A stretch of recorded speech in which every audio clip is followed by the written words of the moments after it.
Shocking claim. The Trump administration is gearing up to argue that taking Tylenol during pregnancy may raise the odds of autism, and that could ignite one of the fiercest health debates in years. On April 16, 2025, at a Department of Health and Human Services press event, Secretary Robert F. Kennedy Jr. made headlines alongside President Trump, who teased, "We're going to have one of the biggest announcements, really, medically, I think, in the history of our country. I think we found an answer to autism." But here's where it gets controversial. Despite decades of research, scientists have yet to prove that acetaminophen, the main ingredient in Tylenol, actually causes autism when used during pregnancy. And this is the part most people miss. The White House is also floating a new twist on treatment, suggesting a type of vitamin B commonly used in cancer therapy could prevent or ease the condition. That angle hasn't won over the scientific community, but it certainly fuels the fire. Why all the drama? This move continues an ongoing trend from this administration of questioning mainstream medical advice, from vaccines to abortion-related drugs.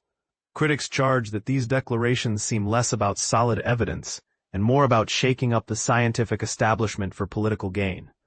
Autism has long been in Secretary Kennedy's crosshairs. He pledged to pinpoint a cause by September, right after taking office, throwing everything from artificial food dyes and childhood vaccines to painkiller usage into the ring as possible triggers.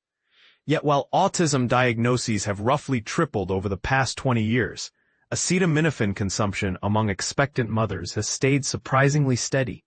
You might wonder why experts still trust genetics as the leading factor in autism risk. In fact, family studies show a strong hereditary component. If one identical twin is diagnosed with autism, the other twin often is too, pointing to DNA over Tylenol as a major driver. Still, a handful of smaller studies have hinted at a link between prenatal acetaminophen exposure and higher rates of autism spectrum disorder, ASD, or attention deficit hyperactivity disorder, ADHD. One published investigation observed a slight increase in these diagnoses among children whose mothers took the painkiller while pregnant.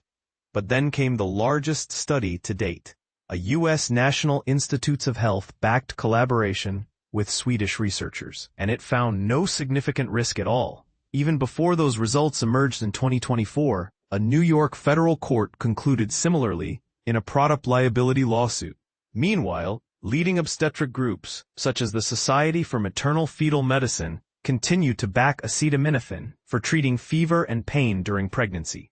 Their argument is straightforward. Uncontrolled fever early in gestation can lead to miscarriage, birth defects, or preterm labor. So the benefits of a safe anti-inflammatory often outweigh hypothetical risks. But the administration's report isn't stopping there. It proposes leucovorin, also known as folinic acid, a form of vitamin B used to counteract chemotherapy's side effects, as a possible preventive or therapeutic measure for autism. The theory is that some people on the autism spectrum have a metabolic quirk that limits how much folate, a critical nutrient for brain development, reaches their neurons. Giving leucovorin could bypass that bottleneck, at least in theory. Yet, clinical evidence for this approach remains extremely limited. According to the Autism Science Foundation, only 4 studies have explored whether low folate in pregnancy correlates with a higher autism risk. They emphasize that the research is still in its infancy, and caution against drawing firm conclusions until larger, more rigorous trials are completed. Boldly challenging long-held scientific views is sure to spark disagreement. Could these announcements mark a groundbreaking shift toward new autism treatments? Or are they simply another political ploy that risks confusing and alarming parents? Do you side with the administration's bold new directions? Or do you believe this is a dangerous distraction from proven therapies? Share your thoughts below and join the debate.